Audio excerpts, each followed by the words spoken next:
जय Hind everyone, welcome back to the channel. आज है last part Indian political thinkers का।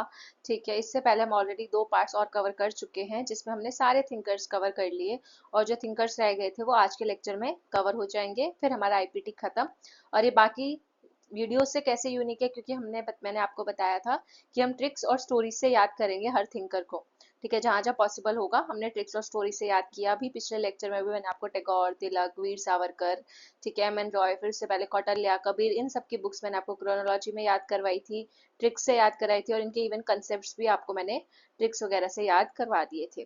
तो आज के लेक्चर में हम क्या कवर करेंगे? गांधी, ठीक है, देन नेहरू, देन यहाँ पे जेपी नारायण, अंबेडकर, राम मनोहर लोहिया और Deendayal Upadhyay. So let's begin today's video. सबसे पहले हमारे जो थिंकर है वो है महात्मा गांधी। महात्मा गांधी से जहाँ से क्वेश्चन बनते हैं, या तो उनके इंस्टीट्यूशंस फाउंडेड बाय गांधी, ठीक है, कौन कौन से इंस्टीट्यूशंस गांधी ने कब शुरू किए वो पूछ लिया जाता है। डेट इंपॉर्टेंट नहीं है, पर आपको क्रोनोलॉजी में याद रखना इंपॉर्टेंट है। तो सबसे पहले हम क्रोनोलॉजी से हम इन सबको याद करेंगे। आपने ये नाम पढ़ लिए होंगे। अब हम ट्रिक समझते हैं इसको याद करने की। तो महात्मा गांधी ने फोन किया। फोन कहाँ पे किया? एक फार्म में। कौन सा फार्म था वो? टॉय फार्म था। महात्मा गांधी को अपने गांव के बच्चों के लिए टॉयज खरीदने थे, तो उन्होंने कहाँ फोन किया? टॉय फार्म में फोन किया। तो फोनिक सेटलमेंट और टॉय फार्म, ये आपको क्रोनोलॉजी में याद रहेगा कि उन्होंने फोन किया था टॉय फार्म में। तो पहला फोनिक सेटलमेंट आएगा, फिर टॉय फार्म। ऑल्सो ये दोनों जो बुक्स है, या सॉरी सॉरी इंस्टीट्यूशंस है जो गांधी जी ने सेटअप किए थे, वो साउथ अफ्रीका में किए थे। और इसको आपका नाम से पता चल रहा है ये दोनों इंग्लिश में है। तो इंग्लिश में कहाँ होंगे? ऑब्वियसली साउथ अफ्रीका में होंगे। और बाकी जो आश्रम है, ठीक है, बाकी सब क्या है? हिंदी नाम है। तो हिंदी नाम कहाँ होगा? इंडिया का ही होगा ऑब्वियसली। तो आपको याद होगा कि उन्होंने फोन किया टॉय फार्म में। और क्यों फार्म में फोन किया था? उन्होंने बोला था कि हमारे यहाँ पे ना बहुत कचरा हो गया, फार्म में ना बहुत कचरा था। ठीक है, तो कोचराब से हमें याद रखना है कोचरा। तो अगर हम इसको बी को हटा दे तो क्या रहेगा? कोचरा, है ना। तो फार्म में बहुत ज्यादा कचरा था। तो गांधी जी ने बोला कि सब्र रखो, ठीक है, हमें सब्र से काम लेना होगा, हमें इस कचरे को सबको साथ मिलके काम करना है, और हमें सब्र से काम करना है, और सब्र से मिलके ही लोगों की सेवा करनी है। तो लास्ट क्या हो गया? सेवाग्राम आश्रम। तो कोचराब आश्रम, साबरमती आश्रम और फिर सेवाग्राम आश्रम, कि हमें सब्र रखना है और लोगों की सेवा करनी है। क्या, किस चीज के लिए सेवा करनी है? मतलब कचरा हटाने के लिए हमें सेवा करनी है। ऐसे करके कुछ आप याद कर सकते हो। ठीक है, तो कोचराब हो गया, फार्म से हमें कचरा निकालना है। फिर गांधी जी ने बोला सब्र रखो और सबकी सेवा करो। तो ये हो गया। और पहले आपको याद रखना है कि पहली दो जो है साउथ अफ्रीका में है क्योंकि इंग्लिश नाम है, और बाकी दो जो है अहमदाबाद में है। और जो लास्ट वाला है वारधा, वारधा का है हमारा महाराष्ट्र में। तो लास्ट वाला का है हमारा महाराष्ट्र में है। ऐसे याद रखो कि महात्मा गांधी ने किसकी सेवा करी? महात्मा गांधी ने सेवा करी छत्रपति शिवाजी की। तो छत्रपति शिवाजी से आपको याद आएगा कि हाँ भाई, छत्रपति शिवाजी तो महाराष्ट्र से है, और महाराष्ट्र में आपको वारधा डिस्ट्रिक्ट याद रखना है बस। देन इनके मेन वर्क्स में इनका हिंद स्वराज पेपर में पूछा गया है, बहुत इजी बुक है। Story of my experiments with truth और की टू हेल्थ, ये तो सबको पता होता है, इसके लिए की जरूरत भी नहीं है। अब क्वेश्चन आते हैं इनकी की लाइफ इवेंट से, जो या फिर आप बोलो इन्होंने जितने भी मूवमेंट्स किए, सत्याग्रह किए, उनसे उनको क्रोनोलॉजी में लगाने के लिए आपको कई बार पूछा जाता है। तो सबसे पहले इनका इवेंट याद करें तो सबसे पहले इन्होंने क्या किया था? इंडिया में आके कौन सा सत्याग्रह किया था? चंपारण। ठीक है, चंपारण मूवमेंट या चंपारण सत्याग्रह किया था 1917 में। फिर किया था इन्होंने खेड़ा सत्याग्रह 1918 में। और खेड़ा के आसपास ही इन्होंने अहमदाबाद मिल स्ट्राइक भी की थी, अगर आपको याद होगा तो वो 1918 की थी।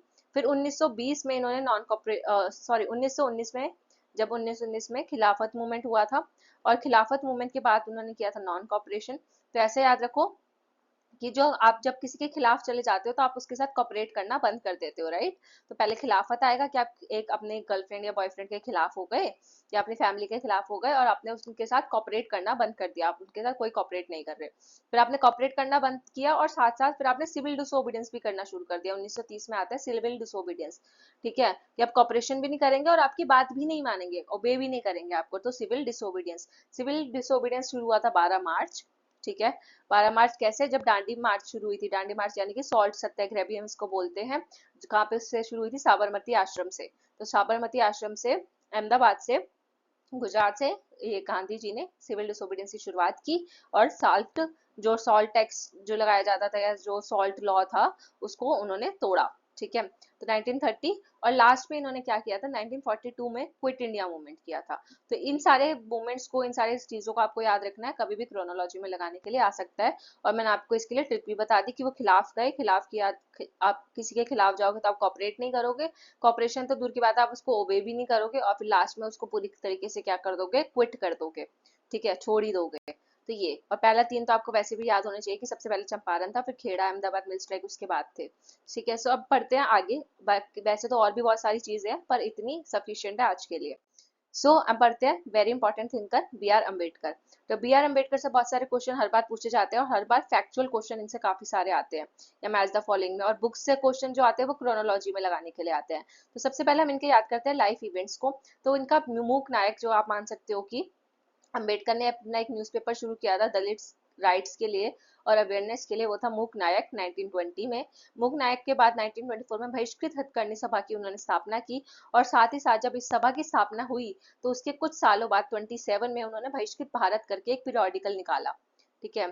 तो अगर आपको पूछा जाए ना कि अम्बेडकर के तीन पीरियोडिकल्स कौन से हैं, तो ये तो सभा है, इसको आपको याद नहीं रखना कि बहिष्कृत हितकरनी सभा, ये क्वेश्चन आ रखा है। उसमें ये चार चीजें लिखी हुई थी, मैं आपको बताती हूँ कौन सी चार ऑप्शन थे। एक मूकनायक था, दूसरा ऑप्शन था बहिष्कृत हितकरनी सभा, तीसरा ऑप्शन था बहिष्कृत भारत, और चौथा ऑप्शन था इक्वालिटी जनता। तो पूछा था कि इनमें से तीन कौन से इनके पीरियोडिकल्स हैं। तो मूकनायक है, बहिष्कृत भारत है, और इक्वालिटी जनता भी इनका पीरियोडिकल है। जो ये तीनों पीरियोडिकल किससे रिलेटेड थे, दलित राइट्स के बारे में अवेयरनेस जनरेट करते थे। ठीक है, ये न्यूज़पेपर बोल लो, पीरियोडिकल्स बोल लो। ठीक है, लेकिन बहिष्कृत हितकरनी सभा कोई पीरियोडिकल नहीं है, ये तो एक सभा का नाम है ना, एक उन्होंने स्थापना की थी, तो वैसा। फिर बहिष्कृत के बाद आपको याद रखना है समाज सैनिक दल और समाज समता संघ कब बना, 1927 में। इसकी भी शुरुआत अम्बेडकर ने की थी। तो इसके आपको इवेंट्स, लाइफ इवेंट्स क्रोनोलॉजी में याद नहीं भी होते, कोई बात नहीं, लेकिन ये इवेंट अम्बेडकर से रिलेटेड है, वो आपको याद रखना इंपॉर्टेंट है। और अगर आपको ईयर याद हो जाता है तो बहुत ही बढ़िया। इवन सबसे इंपॉर्टेंट, आप सोशल मूवमेंट्स पढ़ते हो तो उसमें आपने दलित मूवमेंट्स में महार सत्याग्रह पढ़ा ही होगा।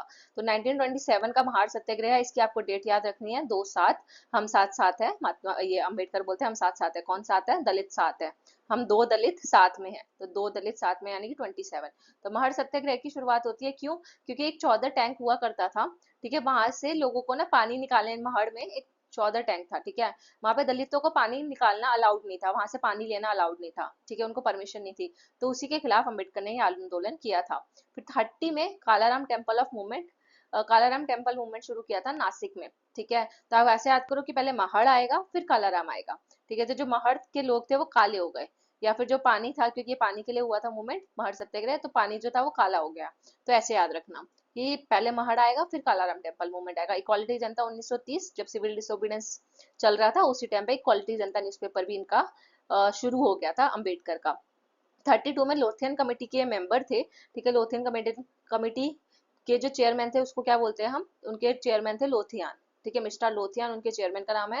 लेकिन ये कमेटी के ऊपर पीवाईक्यू आ रखा है कि इनमें से कौन लोथियन कमेटी का मेंबर था, तो तीन चार नाम आपको दे देगा, तो उसका आंसर होगा अम्बेडकर लोथियन कमेटी के मेंबर थे। इसको इंडियन फ्रेंचाइज कमेटी भी बोलते हैं। तो फ्रेंचाइज के लिए मतलब राइट टू वोट वगैरह के लिए या पॉलिटिकल राइट्स के लिए कमेटी बनाई गई थी, और ऑब्वियसली इसने रिकमेंडेशन दी थी।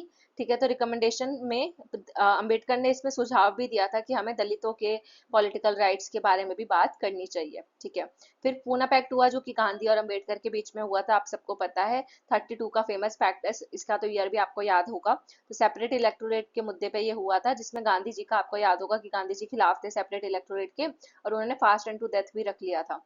कि वो पूना पैक्ट केस में साइन, मतलब जब गांधी जी ने फास्ट एंड टू डेथ किया था, तो फिर उसका गांधी जी का फास्ट तोड़वाने के लिए फिर अम्बेडकर मान जाते हैं और पूना पैक्ट साइन करते हैं। देन 36 में वो इंडिपेंडेंट लेबर पार्टी बनाते हैं। तो इसकी आपको डेट याद रखनी है कि इंडिपेंडेंट लेबर पार्टी अम्बेडकर ने कब बनाई थी, तो आपको पूना पैक्ट के बाद बनाई थी। ठीक है, 36 में इंडिपेंडेंट लेबर पार्टी बनती है। 42 में वॉइस रॉय की एग्जीक्यूटिव काउंसिल, 42 किससे याद रखना है, क्विट इंडिया मूवमेंट आपको याद है। तो क्विट इंडिया मूवमेंट जब चल रहा था तब वॉइस रॉय की एग्जीक्यूटिव काउंसिल का मेंबर बने थे अम्बेडकर। 55 में इन्होंने भारतीय बुद्धा महासभा बनाई। तो जब ऐसा याद कर लो कि जब अम्बेडकर 55 के हुए, तो जब उनके बचपन खत्म हुआ और वो 55 के हुए, ठीक है, ऐसे याद रहेगा, जब उनका बचपन खत्म हुआ और वो 55 के हुए तो उन्होंने भारतीय बुद्धा महासभा बनाई। और उसी के अगले साल बुद्धिज्म में कन्वर्ट हो गए। बुद्धिज्म में कहाँ कन्वर्ट हुए, दक्षिण भूमि नागपुर। तो ये भी जगह का भी नाम याद रखना है कि बुद्धिज्म में कब कन्वर्ट हुए, कहाँ कन्वर्ट हुए, और पहले महासभा बनाई और महासभा बनाने के बाद वो खुद भी उन्होंने हिंदू धर्म छोड़ दिया। अब इसके पीछे भी एक अच्छी कहानी है। वो कहते थे कि जब तक हम हिंदू हिंदू है ना, ठीक है, तब तक हम हिंदू बन के रहेंगे, तो कभी भी हमें ये जो कास्ट, हमको सब हमेशा लोअर कास्ट समझेंगे, शूद्रा समझेंगे, अनटचेबल समझेंगे। और बुद्धिज्म एक ऐसा था जो हर किसी को एक जैसा मानता था। तो कहते थे कि हिंदुज्म में रहकर तो हम अपनी इक्वालिटी नहीं पा सकते, ठीक है, कभी भी हमें ये इक्वली ट्रीट करेंगे ही नहीं। इसलिए हमें इससे अच्छा है बुद्धिज्म में कन्वर्ट हो जाए, कम से कम हमको वहां पे लोअर कास्ट तो नहीं समझा जाएगा। देन उन्होंने आइडिया दिया डेमोक्रेटिक सोशलिज्म का, जो कि इंपॉर्टेंट आइडिया है। उसके अलावा उन्होंने ऐसे थिंकर थे इकलौते जिन्होंने तीनों राउंड टेबल कॉन्फ्रेंस अटेंड की थी, 30 वाली भी, 31 वाली भी और 32 वाली भी। तो ये तीनों राउंड टेबल कॉन्फ्रेंस इन्होंने अटेंड की थी। इसके अलावा कुछ थिंकर्स और थे जिसको आपको कमेंट सेक्शन में बताना है कि और कौन से ऐसे थिंकर थे जो कि जिन्होंने तीनों राउंड टेबल कॉन्फ्रेंस अटेंड की थी। अब बस एक हिंट दे देती हूँ, वो थिंकर इनमें से कोई नहीं है, मतलब कि जितने भी हमने अभी तक आईपीटी थिंकर पढ़े या जो हम पढ़ने वाले हैं उनमें से कोई थिंकर नहीं है, अलग दो और कोई थिंकर्स है। आप बताना, ठीक है, उनके ड्राफ्टिंग कमेटी के ही मेंबर थे I guess. Then B R Ambedkar की बुक जो हमेशा क्रोनोलॉजी में पूछी जाती है, तो सबसे पहली बुक है caste in India, their mechanism, genesis and development. Then problem of the rupee, its origin and its solution. या तो आप इनके सबटाइटल से याद रखो कि पहले जेनेसिस आता है। जेनेसिस मतलब क्या होता है, एक तरीके से ओरिजिन, ठीक है, जो शुरुआत। जेनेसिस का मतलब होता है ओरिजिन से भी पहले, जहाँ से ब्रह्मांड का शुरुआत हुई, जेनेसिस एकदम जहाँ से पॉइंट ऑफ ओरिजिन बोल सकते हो आप, ठीक है, ये एक इंग्लिश वर्ड है। तो जेनेसिस हो गया, और जेनेसिस के बाद आएगा ओरिजिन, ठीक है। तो या तो आप इसके सबटाइटल से याद रख लो, या फिर अगर कभी पेपर में सबटाइटल नहीं आता है तो इस कहानी से याद करते हैं कि सबसे पहले अंबेडकर किसके खिलाफ थे। आप खुद सोचो, अंबेडकर खिलाफ थे कास्ट के, है ना। तो वो अपनी सबसे पहली जो बुक है वो किसके ऊपर लिखेंगे, कास्ट के ऊपर ही लिखेंगे। और वो भी कौन सी कास्ट, इंडिया में जो कास्ट है। तो आपको इस लॉजिक से भी याद रखना है कि सब अंबेडकर ने सबसे पहली बुक किसके ऊपर लिखी थी, कास्ट इन इंडिया, ठीक है। तो वो सब पूरा उनका तो जीवन ही कास्ट सिस्टम के खिलाफ चला गया ना। तो सबसे पहली बुक इनकी caste in India, caste in India थी। तो वो बोलते हैं कि यार इंडिया की जो कास्ट सिस्टम है ना वही एक प्रॉब्लमेटिक है। तो सेकंड बुक हमें क्रोनोलॉजी में याद हो गई, प्रॉब्लम ऑफ द रूपी, ठीक है। तो कास्ट इन इंडिया जो है, इंडिया में जो कास्ट है, स्पेशली जो लो कास्ट है, उनको बहुत प्रॉब्लम फेस करनी पड़ती है। और प्रॉब्लम भी कैसे, उनको बहुत गरीबी फेस करनी पड़ती है, उनके पास पैसे नहीं होते, रुपए नहीं होते, ठीक है। एक तो उनके पास पैसे भी नहीं है, प्लस उनको एक्सप्लॉइट भी किया जा रहा है। तो caste in India, problem of the rupee. तो इंडिया की जो कास्ट है उसमें बहुत ज्यादा प्रॉब्लम है। फिर प्रॉब्लम है तो प्रॉब्लम को खत्म करना पड़ेगा। एनिहिलेशन मतलब होता है खत्म करना। तो वो बोलते हैं उनकी तीसरी बुक, एनिहिलेशन ऑफ कास्ट, इस प्रॉब्लम को हमें जड़ से खत्म करना है। इसलिए कास्ट सिस्टम को ही खत्म कर दो तो प्रॉब्लम भी खत्म। तो प्रॉब्लम का एनिहिलेशन खत्म हो गया। अब जब उन्होंने बोला कि जब कास्ट सिस्टम एनिहिलेशन हो जाएगा ना, जब इसका खत्म हो जाएगा कास्ट सिस्टम, तब जाके हमें कहीं जो हम लोग कास्ट है, हम शूद्राज है, इनको हमें फ्रीडम मिलेगी। तो फेडरेशन वर्सेस फ्रीडम इनकी हो गई फोर्थ बुक। अब उनको फ्रीडम मिल गई, तो फ्रीडम से सबसे पहले आपको क्या याद आता है, हमारी आजादी। इंडिया को जब आजादी मिली थी तो आपको याद क्या आता है, आपका पार्टीशन आता है ना, कि पार्टीशन हुआ था, इंडिया पाकिस्तान अलग हो गया था। तो फ्रीडम से सबसे पहले आपको क्या याद आया, पाकिस्तान। अच्छा हाँ यार, पाकिस्तान अलग हो गया था जब हमें फ्रीडम मिली थी। फिर पाकिस्तान के बाद आपको याद रखना है रानडे, गांधी एंड जिन्ना। अब आपको रानडे, गांधी एंड जिन्ना कैसे याद रहेगा कि पाकिस्तान से, जब भी आप पाकिस्तान की बात करते हो तो सबसे पहला नाम आपके दिमाग में क्या आता है, मोहम्मद अली जिन्ना का। तो आपको याद रखना है पाकिस्तान की बुक के बाद कौन सी बुक आई, जिन्ना वाली बुक उन्होंने लिखी। और जिन्ना के बाद दूसरे इंपॉर्टेंट थिंकर कौन से थे जो हमें याद आते हैं, वो है मिस्टर गांधी। तो जिन्ना के बाद आएंगे मिस्टर गांधी, ठीक है, mister Gandhi and the emancipation of untouchables. Plus आपको याद रखना है कि जो अंबेडकर थे, गांधी जी के बहुत सारे व्यू पॉइंट्स पे एग्री नहीं करते थे, वो उनके खिलाफ थे, बहुत मुद्दों पे अंबेडकर गांधी जी के खिलाफ थे, ये भी याद रखना। तो जिन्ना के बाद आपको क्या याद आया, मिस्टर गांधी। और गांधी से आपको क्या याद आया, गांधी से याद आई आपको कांग्रेस, क्योंकि गांधी है तो भाई कांग्रेस भी है। तो गांधी के बाद आपको याद आई कांग्रेस, तो इसलिए एट्थ बुक हो गई, but Congress and Gandhi have done to the untouchables. तो अम्बेडकर बोलते हैं कि यार ये गांधी ने और कांग्रेस ने अनटचेबल्स के साथ क्या कर दिया, पूरा सेपरेट इलेक्टोरेट भी नहीं दिया, कुछ भी नहीं, हमको इतनी एक्सप्लॉइटेशन फेस करनी पड़ रही है, वगैरह वगैरह। तो ये बुक लिखते हैं, Congress and Gandhi have done to the untouchables. अब जब कांग्रेस और बोलते हैं कि जो ये कांग्रेस और गांधी है ना, इन्हीं की वजह से हमारा पार्टीशन हुआ है। तो मैंने आपको बोला अम्बेडकर क्रिटिसाइज कर रहे हैं, अब मैं आपको सिर्फ ट्रिक और स्टोरी बता रही हूँ, ये मत समझ लेना ये असली बात है। तो ये आपको मैं क्रोनोलॉजी में याद कराने के लिए बता रही हूँ कि गांधी के बाद आते हैं कांग्रेस एंड गांधी से याद आता है हमें कांग्रेस, और कांग्रेस और गांधी को वो जिम्मेदार ठहराते हैं हमारे पार्टीशन का। तो पाकिस्तान और पार्टीशन ऑफ इंडिया उनकी हो गई नाइन्थ बुक। फिर इसके बाद, अब पार्टीशन से आपको क्या याद आता है, मिनोरिटीज।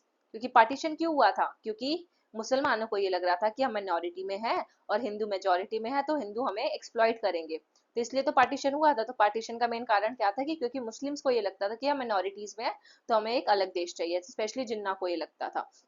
तो इनकी 10th बुक हो गई पार्टीशन से। हमें सबसे पहले याद आएगा पार्टीशन का कारण, का पार्टीशन का मेन कारण माइनॉरिटीज, तो स्टेट एंड माइनॉरिटीज। अब अंबेडकर के व्यू पॉइंट से सोचे तो क्या, तो अंबेडकर के व्यू पॉइंट से सोचे तो हु वर द शूद्रास, तो वो बोलते हैं कि माइनॉरिटीज कौन है, तो बोलते हैं भाई शूद्रा भी माइनॉरिटी में है, ऐसे तो शूद्रा को भी अलग वो दे दो, क्या बोलते हैं, अलग कंट्री बना दो शूद्रास की, या अलग ऑटोनॉमी दे दो। अब ये कहानी बता रही हूँ, इसको सच मत समझना। तो माइनॉरिटीज के अंबेडकर के व्यू पॉइंट से माइनॉरिटीज कौन है, शूद्रास। तो पहले माइनॉरिटीज वाली बुक आएगी, फिर आएगी हु वर द शूद्रास। तो अब आपसे कोई सवाल पूछ रहा है या फिर अंबेडकर से सवाल पूछ रहा है हु वर द शूद्रास, तो अंबेडकर जो है आंसर देते हैं द अनटचेबल्स। शूद्रास कौन है, अनटचेबल्स है।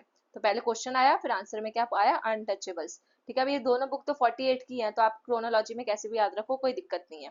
ठीक है, तो who were the Shudras, the untouchables. फिर अनटचेबल्स की जो लैंग्वेज है वो इतनी अच्छी नहीं है, उनको पढ़ना लिखना तो आता नहीं है, तो इसलिए उनकी लैंग्वेज भी अच्छी नहीं है। ऐसे आप ये वाली बुक याद कर सकते हो, Maharashtra as a linguistic province. वैसे ये बुक बहुत कम पूछी गई है, मतलब पूछी ही नहीं गई है आज तक, तो मैंने किसी पेपर में देखा नहीं है। तो आप इसको स्किप भी कर सकते हो, और याद रह जाए तो ऐसे भी याद कर लेना कि अनटचेबल्स को जो लिंग्विस्टिक प्रोविंस की डिमांड कर रहे थे, या महाराष्ट्र एक लिंग्विस्टिक प्रोविंस है, ऐसा करके कुछ। इसकी क्रोनोलॉजी तो नहीं आएगी, क्रोनोलॉजी इसकी आती है हमेशा 11th वाले की, 11th के बाद 13, और इसके बाद 15 बुद्धा, 16 और फिर गांधीज्म, रिडल्स ऑफ हिंदुइज्म, बस ये वाली इनकी क्रोनोलॉजी में लगाने को दे देता है। और इससे पहले जो मैंने आपको बताया प्रॉब्लम ऑफ द रूपी पूछ लेता है, या फिर कास्ट इन इंडिया, इन दो बुक्स को भी आपको क्रोनोलॉजी में लगाने के लिए दे देता है। तो वो तो स्टार्टिंग की दो बुक्स हैं, बीच में सारी 19 की 19 बुक्स तो आपको क्रोनोलॉजी में लगाने के लिए आएंगी नहीं। आपको थोड़ी सी भी कहानी याद रहेगी कि पहले क्या हुआ, दूसरा क्या हुआ, पहले पाकिस्तान आया, फिर जिन्ना आया, फिर मिस्टर गांधी, ऐसा भी याद रह गया तो आप सॉल्व कर लोगे पेपर में। देन अनटचेबल्स के बाद क्या होता है, untouchables who were the Shudras, तो बोलते हैं शूद्रास वर द अनटचेबल्स। अब अनटचेबल्स की बात आती है तो अम्बेडकर बोलते हैं कि चलो इनके फ्यूचर के बारे में भी सोचना चाहिए।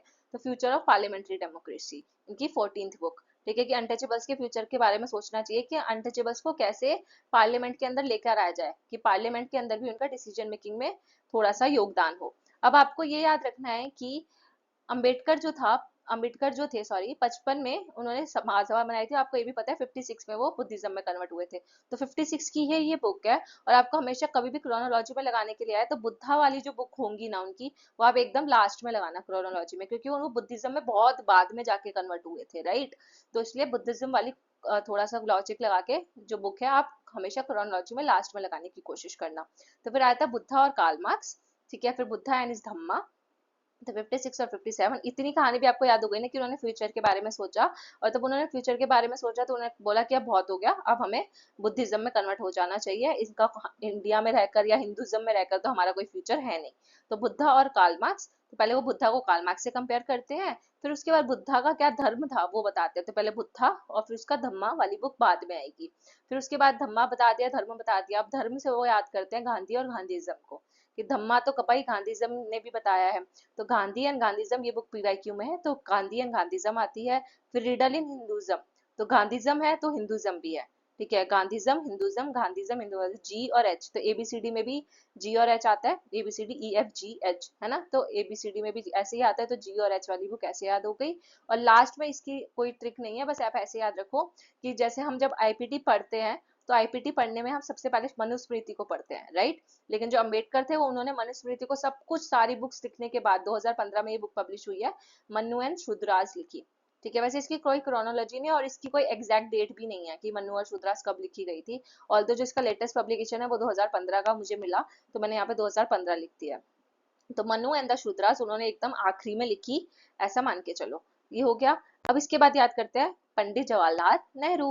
अब पंडित जवाहरलाल नेहरू की ऐसे सच कोई क्रोनोलॉजी में बुक लगाने के लिए आती नहीं है, तो हमें क्रोनोलॉजी के लिए कोई स्टोरी याद करने की जरूरत नहीं है। ऑल्दो आपको पता है कि Discovery of India obviously Nehru ji की फेमस बुक है, ये सबको याद है, राइट। इसके अलावा letters from a father to his daughter. अब इकलौते आईपीटी थिंकर जो अपने डॉटर को लेटर लिख सकते हैं वो कौन होंगे, नेहरू होंगे, क्योंकि नेहरू की डॉटर कौन थी, इंदिरा गांधी। और तो इंदिरा गांधी को इन्होंने लेटर लिखे होंगे obviously. They father to the daughter, तो आपको याद रखना है कि पूरी हमारी जो इंडियन पॉलिटिक्स में अगर हम पढ़ रहे हैं तो कौन सा ऐसा बंदा होगा जो पापा बना था और जिसने अपनी डॉटर को भी पॉलिटिक्स में लाया था, तो नेहरू इंदिरा गांधी को लेकर आए थे। तो फादर टू हिज डॉटर। और आप याद कर सकते हैं कि उन्होंने अपनी डॉटर को वर्ल्ड हिस्ट्री पढ़ाई थी, तो glimpse of the world history किसकी हो गई, नेहरू की। कि नेहरू जी ने अपनी डॉटर को वर्ल्ड हिस्ट्री पढ़ाई थी, ताकि उनको सब कुछ समझ आए क्रोनोलॉजी में हमेशा से, ताकि वो पॉलिटिक्स में जब आए तो उनको पता हो कि पहले क्या हुआ, बाद में क्या हुआ, हिस्ट्री हमारी कैसे चलती आ रही है। तो वर्ल्ड हिस्ट्री बताई। फिर ऑटोबायोग्राफी फेमस बुक है पंडित नेहरू की। Then India and the world. तो आपको ऐसे भी याद रख सकते हो कि नेहरू की बुक में ज्यादातर इंडिया वर्ड आ रहा है, जैसे unity of India, discovery of India, India and the world. तो ये सब, या फिर वर्ल्ड हिस्ट्री, ये ऑटोबायोग्राफी तो है ही। फिर China Spain and the war, essays and writings. ये इनकी ऐसे और राइटिंग्स थी, चाइना स्पेन एंड वॉर के ऊपर उन्होंने ये बात लिखा था। चाइना, क्योंकि आपको पता है जो नेहरू जी थे इनके टाइम पे India, sorry, India China war भी हुआ था, ठीक है। तो ऐसे याद कर लो। प्लस याद कर सकते हो स्पेन से कि यार जो नेहरू जी थे उनके, उनको बहुत पेन था, ठीक है। उनको उनके स्पाइनल कॉर्ड में बहुत पेन था, ऐसे करके कुछ याद कर सकते हो इसकी बुक, ठीक है। फिर इसके बाद इंडिया रीडिस्कवर्ड, बहुत फेमस बुक है, सबको पता है, लेटर्स फॉर अ नेशन। तो अब ऐसे रखो कि जब नेहरू जी अपनी बेटी को लेटर्स लिख सकते हैं, तो वो नेशन को भी लेटर्स लिख सकते हैं। तो ऐसे याद हो जाएगा। Independence and after, a collection of speeches. तो ये भी इन्हीं की है। Then Nehru on world history तो है ही। एक वर्ल्ड हिस्ट्री वाली इससे पहले भी पढ़ी, और ये भी वर्ल्ड हिस्ट्री वाली बुक है, कलेक्शन। और फिर इसके बाद इनके मेन कीवर्ड्स तो जो पंडित जवाहरलाल नेहरू थे वो सेकुलरिज्म में मानते थे, साइंटिफिक डिटर्मिनिज्म में मानते थे, साइंटिफिक टेम्पर था, इंटरनेशनल आउटलुक, इंटरनेशनलिज्म में मानते थे। कौन सा सोशलिज्म को फेवर करते थे, वेरी इंपॉर्टेंट पीवाईक्यू है। फीबियन सोशलिज्म को फेवर करते थे, इंडस्ट्रियलाइजेशन में मानते थे, मिक्स्ड इकोनॉमिक कल्चर उन्होंने अपनाया था। और इनफैक्ट जो इंटरनेशनलिज्म, इंडस्ट्रियलाइजेशन और साइंटिफिक डिटर्मिनिज्म के खिलाफ कौन थे, गांधी। लेकिन इस बात से गांधी नेहरू से एग्री नहीं करते थे, लेकिन फिर भी नेहरू का एक थोड़ा, मतलब एक मॉडर्न आउटलुक था बेसिकली, कि हमें परिवर्तन लाना चाहिए समाज में, ठीक है, परिवर्तन ही समाज का नियम है, वैसे वो सोच रखते थे। तो हर वो मॉडर्न चीज अपनाना चाहते थे। बस ये याद रखना कि सोशलिज्म फैबियन था, ठीक है। फैबियन सोशलिज्म हम पढ़ते भी हैं पॉलिटिकल थ्योरी में, जिसमें हम पीसफुल सेटलमेंट की भी बात करते हैं। तो फैबियन सोशलिज्म में हम पीसफुल सेटलमेंट की बात करते हैं। अब इसके बाद याद करते हैं राम मनोहर लोहिया की बुक। इसको भी हमें क्रोनोलॉजी में याद रखने की कोई जरूरत नहीं है, कभी क्रोनोलॉजी नहीं आई है, बस इनकी बुक्स याद रखना। ऑल्सो मैंने राम मनोहर लोहिया और जेपी नारायण पे ऑलरेडी एक वीडियो बना दिया है, उसका मैंने कंपैरेटिव स्टडी का वीडियो बनाया था, इसका लिंक आपको डिस्क्रिप्शन में मैं दे दूंगी, ठीक है। तो देखना जरूर से कि लोहिया और जेपी नारायण में क्या सिमिलैरिटीज थी, ठीक है। प्लस मैंने इनके कॉन्सेप्ट्स भी आपको अलग से याद कराए हैं, उसी में मैंने आपको ट्रिक्स भी याद करा दी हैं। तो यहाँ पे हम ज्यादा टाइम वेस्ट नहीं करेंगे, बस मैं आपको फिर भी एक बार पढ़ देती हूँ। एक फ्रैगमेंट्स ऑफ वर्ल्ड माइंड हमने कैसे याद किया था, लोहिया, लोहिया से हमें याद आता है लोहा। तो लोहे की कोई भी चीज जो है वो लोहिया से रिलेटेड, ऐसा। और लोहिया गांधी में मानते थे, गांधी से लोहा लिया था, मैंने बहुत सारी चीजें बता दी थी आपको उसमें। तो वो देख लेना, फ्रेगमेंट्स ऑफ वर्ल्ड माइंड। तो आपका ऐसे याद कर लो कि जो आपका माइंड है, ठीक है, आपका माइंड किसका बना हुआ है, लोहे का बना हुआ है माइंड, ठीक है। व्हील्स ऑफ हिस्ट्री, व्हील से मैंने आपको याद कराया था, जो पहिया है वो, आप जो पहिया होता है ना, व्हील होता है, वो लोहे का बना हुआ है, तो लोहे से बना है मतलब Lohia. Then guilty man of India's partition. तो ये गिल्टी थे इंडिया के पार्टीशन के लिए, ये अपने आप को गिल्टी मानते थे कि काश मैंने इंडिया के पार्टीशन के टाइम पे लोहा खरीद लिया होता तो मेरे को सस्ता पड़ता, तो मेरे को गिल्टी हो रहा है, ऐसा करके कुछ। ये फनी सी ट्रिक हो गई। Marks, Gandhi and socialism, PYQ है। ये सारी बुक पीवाईक्यू में कभी ना कभी पूछी गई है, तो आपको याद रखनी है। और ये बुक भी मैंने आपको याद कराई थी कि उन्होंने गांधी से लोहा लिया था, मार्क्स से लोहा लिया था। Then India, China and northern frontiers. तो इवन उन्होंने चाइना जाके भी अपना लोहा बेचा। तो India, China and northern frontiers. Then the caste system, एक था उनका कास्ट इन इंडिया, वो अम्बेडकर की थी, लेकिन द कास्ट सिस्टम 1964 की कौन सी है, लोहिया की बुक है। देन इसके अलावा ये सारे कॉन्सेप्ट्स भी मैंने आपको उसी में याद करा दिए थे कि किस कॉन्सेप्ट में क्या चीज है, वो भी आप देख सकते हो। 7 रेवोल्यूशंस हमेशा पूछे जाते हैं, कौन कौन सा 7 रेवोल्यूशन है, आप देख लेना। द न्यू सोशलिज्म है, a bridge between Marxism and Gandhism. तो किसको, कौन से ऐसे थिंकर है जिनको मार्क्सिज्म और गांधीज्म के बीच का एक ब्रिज माना जाता है, कि जिस एक तरफ गांधी है, एक तरफ मार्क्स है, और लोहिया उनकी तरह, उनके बीच में क्या है, एक ब्रिज है, ठीक है, जो दोनों के थॉट्स को लेकर आगे चलते हैं। तो इनकी बुक का नाम भी है ना, मार्क्स, गांधी एंड सोशलिज्म। तो मार्क्सिज्म एंड गांधीज्म के ब्रिज कौन है, लोहिया, ठीक है। तो ब्रिज किससे बनता है आप सोचो, अब आप खुद सोचो, ब्रिज बनता है लोहे से, तो लोहे से ब्रिज बनता है तो लोहिया, ठीक है। मार्क्स और गांधी के बीच में एक ब्रिज था, लोहे का ब्रिज था। चौखंबा का कॉन्सेप्ट मैंने आपको बताया, जो खंबा है वो लोहे का बना हुआ है, तो 4 खंबे कौन से हैं देख लेना।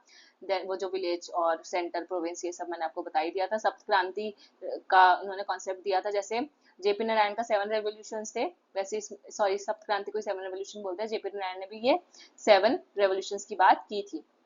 तो सप्त क्रांति हो गया। देन परमानेंट रेवोल्यूशन का कॉन्सेप्ट किसका है, लोहिया का है। और ट्रॉस्की से इंस्पायर्ड होकर उन्होंने ये कॉन्सेप्ट लिया था। फिर डॉक्टरल थीसिस का नाम क्या था, salt taxation in India, very important, paper में पूछा गया कि सॉल्ट टैक्सेशन इन इंडिया किसका पीएचडी थीसिस है। तो इन्होंने पीएचडी थीसिस क्या है, salt taxation in India 1932। Then JP Narayan, तो मैंने आपको बोला इसको थोड़ा और आपको समझना है तो आप पक्का से वो वीडियो देखना। फिर इसके बाद जैसे उनका सप्त क्रांति था, सॉरी 7 रेवोल्यूशन लोहिया का था, तो वैसे टोटल रेवोल्यूशन का जो कॉन्सेप्ट था वो भी इन्होंने लोहिया से इंस्पायर होकर 1974 में बिहार मूवमेंट। देन पार्टीलेस डेमोक्रेसी, ये भी एक कीवर्ड है जो बहुत बारी पेपर में आया हुआ है, स्टेटमेंट बेस्ड क्वेश्चन में, पीवाईक्यू। पार्टीलेस डेमोक्रेसी में कौन मानता है? जेपी नारायण। कम्युनिटेरियन डेमोक्रेसी में भी जेपी नारायण मानते हैं। पटना स्पीच 1974 इससे रिलेटेड है, तो कभी क्वेश्चन आ जाए कि पटना स्पीच 1974 कौन से थिंकर से रिलेटेड है या किसने उसमें पार्टिसिपेट किया था, तो ये जेपी नारायण ने किया था। सर्वोदय का कॉन्सेप्ट है, अंत्योदय का कॉन्सेप्ट है, संपत्ति दान का कॉन्सेप्ट जेपी नारायण का है। ये कुछ कीवर्ड्स हो गए। ये वाली बुक अभी 2024 का जो पेपर हुआ था, जो पेपर अभी लीक भी हो गया, उसमें ये बुक पूछी गई थी कि a plea for reconstruction of Indian polity किसकी बुक है? सबको पता है reconstruction of Indian polity JP Narayan की बुक है। Then idea of socialism in 1946 किस जो दिया था? जेपी नारायण ने दिया था। कौन से आर्टिकल में दिया था उन्होंने सोशलिज्म का idea? My picture of socialism. तो माय पिक्चर ऑफ सोशलिज्म इनके आर्टिकल का नाम है, याद रखना। फिर वाई सोशलिज्म भी जेपी नारायण की बुक है। कम्युनिटेरियन सोसाइटी एंड पंचायती राज, तो पंचायती राज में भी जेपी नारायण का बहुत काम है। तो इवन आपको पिछले 2023 में आई गेस क्वेश्चन आया था, स्टेटमेंट 2-3 स्टेटमेंट लिखी थी, उससे एक पंचायती राज वाली स्टेटमेंट थी, तो वो आपको उससे डायरेक्ट पता चल रहा था कि वो जेपी नारायण की थी। फिर प्रेजेंट डायरी, ठीक है, एक पॉलिटिकल डायरी है, एक प्रिजन नोटबुक है और एक प्रिजन डायरी है, ठीक है। तो ये अलग अलग थिंक करके, जैसे प्रिजन नोटबुक है, प्रिजन नोटबुक किसकी है? ग्राम्स्की की। प्रिजन डायरी किसकी है? जेपी नारायण की। टुवर्ड्स टोटल रेवोल्यूशन, नाम से पता चल रहा है टोटल रेवोल्यूशन एक ही बंदे ने किया था, जेपी नारायण ने। तो ये कुछ बुक्स हो गई। और लोहिया का भी सोशलिज्म का कॉन्सेप्ट फेमस है, जो मैंने आपको पिछले स्लाइड में बता दिया था वैसे तो शायद, लेकिन वाई सोशलिज्म वाली जो बुक है वो जेपी नारायण की है, तो कंफ्यूज मत होना। देन लास्ट थिंकर हमारे दीनदयाल उपाध्याय। तो दीनदयाल उपाध्याय जो है उनकी जो बुक्स हैं ये है फेमस बुक्स। और मैंने आपको बोला ना कि पॉलिटिकल डायरी, इसलिए मैंने आपको पिछले स्लाइड में नहीं बताया। तो पॉलिटिकल डायरी जो है वो दीनदयाल उपाध्याय की। प्रिजन डायरी आए तो जेपी नारायण की, और प्रिजन नोटबुक आए तो ग्राम्स्की की। ठीक है, ये तीनों अलग एक जैसी सुनने वाली बुक है, तीनों में प्रिजन प्रिजन वर्ड आ रहा है या पॉलिटिकल किसी में डायरी वर्ड रिपीट हो रहा है, तो इसको याद रखना। देन इसके अलावा राष्ट्रीय जीवन की समस्याएं, जिसको हम इंग्लिश में बोलते हैं problem of national life, Deendayal Upadhyay की। एकात्मा मानववाद, जिसको हम बोलते हैं इंट्रिकल ह्यूमैनिज्म, दीनदयाल उपाध्याय का। न्यू ह्यूमैनिज्म किसका था? एम एन रॉय का, जो मैंने आपको कल की वीडियो में बताया था। इंट्रिकल ह्यूमैनिज्म किसका है? दीनदयाल उपाध्याय का। रेडिकल ह्यूमैनिज्म किसका है? ऑब्वियसली वो भी है एम एन रॉय का। तो न्यू ह्यूमैनिज्म, रेडिकल ह्यूमैनिज्म एक ही बात होती है, एम एन रॉय का है। इंट्रिकल ह्यूमैनिज्म दीनदयाल उपाध्याय का है। इसी को हिंदी में आपको कभी पूछा जाए एकात्म मानववाद का कॉन्सेप्ट किसका है, कभी कभार हिंदी, क्योंकि जो इसकी जो रियल बुक है उसका नाम तो एकात्म मानववाद है ना, वो तो हमने इंग्लिश में ट्रांसलेट इंट्रिकल ह्यूमैनिज्म किया है, तो ये भी याद रखना। ठीक है, the problem of national life, problem किसकी होती है? दीनदयाल उपाध्याय को बहुत प्रॉब्लम थी। ठीक है, फिर उसके बाद राष्ट्रीय जीवन की दिशा, तो राष्ट्रीय जीवन की समस्याएं और राष्ट्रीय जीवन की दिशा, क्योंकि हिंदी वाली जितनी भी बुक्स है ना ज्यादातर जो प्योर हिंदी में, वो दीनदयाल उपाध्याय की है। The direction of national life, ठीक है, इंग्लिश में क्या बोलते हैं इसको? Direction of national life. तो इसकी ऐसा कोई ट्रिक नहीं है, बट हाँ क्योंकि यूनिक बुक है तो आपको याद रह जाएंगी। और इसके बाद इन्होंने आरएसएस ज्वाइन किया था 1937 में। ये जनसंघ के प्रेसिडेंट भी बने 1967 में। प्लस आपको पता होगा था दीनदयाल उपाध्याय है, इस ये इन्हीं का जो कॉन्सेप्ट था इंटीग्रल ह्यूमैनिज्म का, वो बीजेपी ने अपनाया था अपने ब्लूप्रिंट में, तो ये भी याद रखना। इंटीग्रल ह्यूमैनिज्म बता दिया। कोऑपरेटिव फेडरलिज्म भी इनका फेमस कॉन्सेप्ट है, कीवर्ड ये याद रखना कि कहीं कोऑपरेटिव फेडरलिज्म दिखे आपको कीवर्ड में, तो दीनदयाल उपाध्याय आप मार्क कर सकते हो अगर वो आईपीटी से रिलेटेड है तो। जनसंघ का कॉन्सेप्ट, जनसंघ का कॉन्सेप्ट नहीं, मतलब जनसंघ से ये रिलेट करते हैं, जनसंघ इनकी ऑर्गेनाइजेशन है, तो जनसंघ के लीडर दीनदयाल उपाध्याय। ये भी 2024 में पूछा गया था एक मैच द फॉलोइंग में। Then Chiti as the soul of the nation, तो चिट्टी का कॉन्सेप्ट किसका है? तो ये भी वेरी इंपॉर्टेंट कॉन्सेप्ट, चिट्टी। तो चिट्टी चिट्टी रोबोट, रोबोट की यहाँ पे बात नहीं हो रही, चिट्टी का कॉन्सेप्ट मतलब चित्त, चित्त मतलब होता है soul, soul of the nation. जो चिट्टी का कॉन्सेप्ट है वो दीनदयाल उपाध्याय का। राष्ट्रीय धर्म का कॉन्सेप्ट दीनदयाल उपाध्याय का है।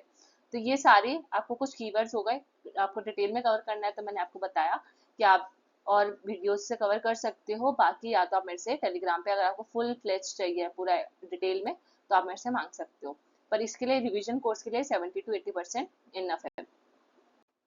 सो आई होप आपको आईपीटी पढ़ाने का मेरा ये इनिशिएटिव बहुत अच्छा लगा होगा, कि आपको बहुत सारी चीजें, बहुत सारे थिंकर्स याद हो गए होंगे। So thank you so much for watching. मिलते हैं ऐसी एक और नई सीरीज के साथ।